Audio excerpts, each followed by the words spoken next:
Venezuela, a country that once enjoyed the status of being one of the richest nations in Latin America, now finds itself in a state of economic ruin.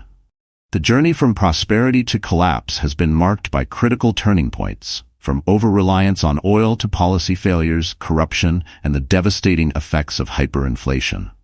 But to truly understand Venezuela's economic downfall, we need to dig deeper into its history, policies, and the human cost of this crisis.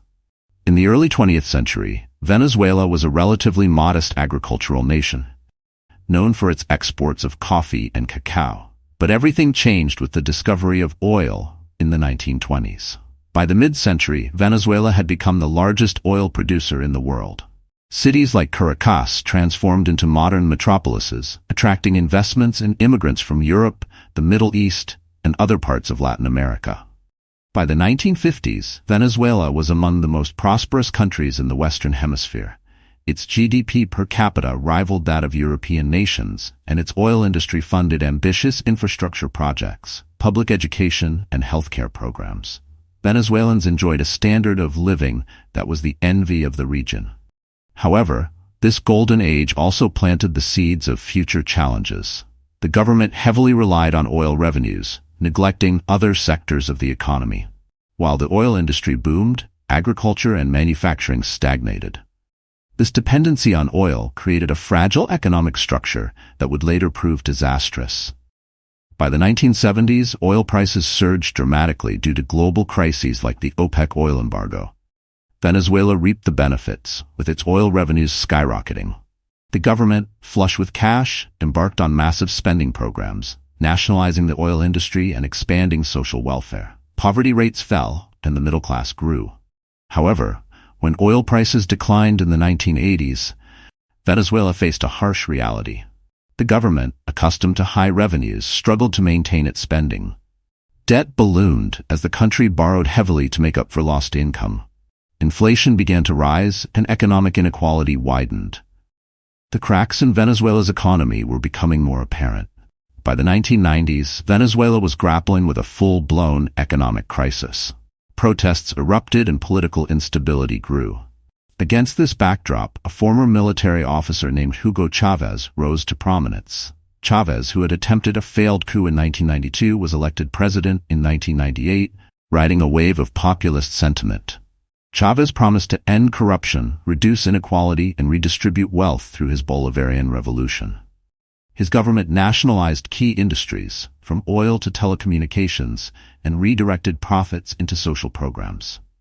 For many Venezuelans, Chavez's policies brought tangible benefits. Poverty rates dropped, healthcare and education expanded, and he gained widespread support among the poor. But beneath the surface, these policies came at a cost.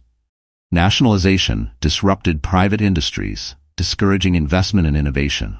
Venezuela's economy became even more dependent on oil, which funded nearly all of Chavez's ambitious programs. Instead of diversifying the economy or saving during the oil boom, the government spent recklessly, leaving little room for error when oil prices fell. When Chavez died in 2013, his successor, Nicolás Maduro, inherited an economy already showing signs of strain. Then, in 2014, global oil prices collapsed. For a country where oil made up more than 90% of export revenues, this was catastrophic. To cover the growing budget deficits, Maduro's government began printing money at an unprecedented rate. This triggered hyperinflation, one of the worst in modern history. Prices skyrocketed so quickly that the currency, the bolivar, became practically worthless. By 2018, inflation had reached over 1,000,000%. A cup of coffee that cost a few bolivars one week could cost thousands the next. People lost their life savings overnight. Banks couldn't keep up with the devaluation of the currency. Many businesses shut down, unable to operate in such chaotic conditions. Bartering became common as the bolivar lost all trust. Hyperinflation wasn't the only issue. Venezuela's once thriving oil industry was in ruins, plagued by corruption and mismanagement. PDVSA, the state-run oil company, saw production fall to levels not seen since the 1940s. Without sufficient revenue, the government couldn't maintain public services. Electricity outages became the norm, with entire regions plunged into darkness for days. Hospitals ran out of medicine, equipment, and even basic supplies like gloves and gauze. Clean water became a luxury, and food shortages reached critical levels. Many families resorted to scavenging for food or leaving the country altogether. The humanitarian crisis in Venezuela has been staggering. Over 7 million people, about a quarter of the population, have fled the country in search of better opportunities.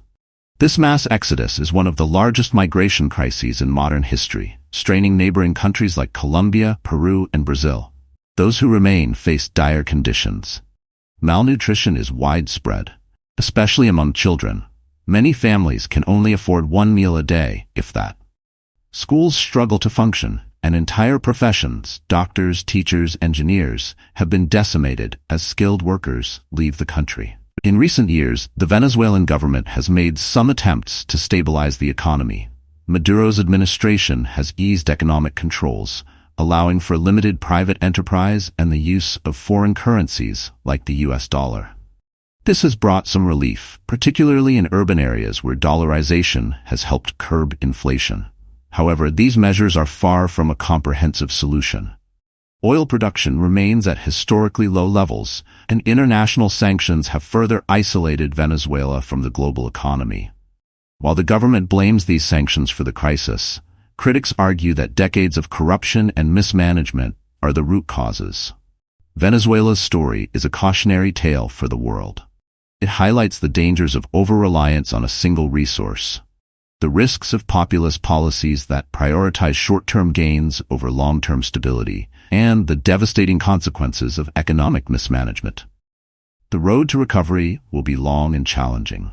Experts believe that rebuilding Venezuela's economy will require not just higher oil prices, but significant political reform, a return to democracy, and a focus on diversifying the economy.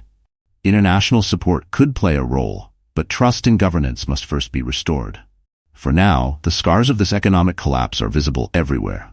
In the faces of families torn apart by migration, in the empty shelves of grocery stores, and in the crumbling infrastructure of a once thriving nation. But for all its challenges, Venezuela still has potential. Its vast oil reserves, natural resources, and young, determined population could pave the way for recovery. The question is whether its leaders and the international community can rise to the occasion. What do you think about Venezuela's future? Let us know in the comments below. If you enjoyed this video, don't forget to like, share, and subscribe for more insights on global economies.